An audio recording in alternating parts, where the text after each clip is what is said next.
আসসালামু আলাইকুম এভরিওয়ান, আশা করছি সকলে ভালো আছেন। আমরা আজকে ঘুরতে আসছি এই জায়গায় দোসরপাড়া প্রজেক্টের মধ্যে।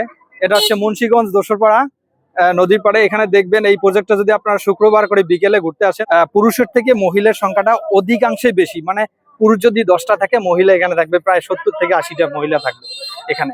অসংখ্য মানুষ এখানে আছে, আপনারা আসবেন, এখানে দেখতে আসবেন। আমি আপনাদের দেখাচ্ছি যে বনে জঙ্গলে কাশবন ফুলছে, দেখেন যে কোনো জায়গায় পাচ্ছেন এই যে মানুষে এখানে ভরা। আপনারা সম্পূর্ণ ভিডিওটা দেখবেন, আমি আপনাদেরকে দেখাচ্ছি আজকে কোথায় কি পরিমাণে কি হচ্ছে। কাশবন ভিতরে আছে, আমরা যেটা কাশিয়ে বাড়ি বলি, কাশবনের ভিতরে আমরা আসছি। এখানে দেখবেন অসংখ্য, এই যে দেখেন রাস্তাতে ঘোরার মতো মানুষ, এই পরিমাণে মানুষ এখানে আছে। আপনারা আসলে হয়তো বিকেলে দেখতে পারবেন। এটা আসলে খুব একটা মজার দৃশ্য এখানে আছে অসংখ্য। এখানে বিশাল বড় প্রজেক্ট এখানে অবস্থান আছে। আমাদের সাথে কামরুল ভাই আছে, মমিন ভাই আছে এখানে সাথে। এই যে কামরুল ভাই আমাদের সাথে আছে। আমরা কয়েকজন আরো ঘুরতে আসছি, হয়তো আমাদের আরো লোক এখানে আছে, আপনাদেরকে দেখাচ্ছি, দেখতে পাচ্ছেন।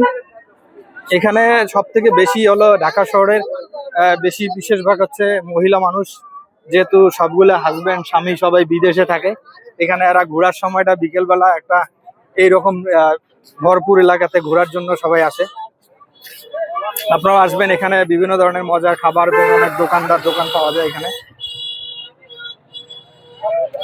এই ঠিকানাটা হচ্ছে মুন্সিগঞ্জ দোসরপাড়া। আপনারা যদি মুন্সিগঞ্জ বালুচর বাজারে এখানে আসলে বলবেন যে দোসরপাড়া যাবো, আমি দোসরপাড়া প্রজেক্টে আসবো, তাহলে আপনারা আসলে এখানে এসে দোসরপাড়া প্রজেক্টে আসতে পারবেন।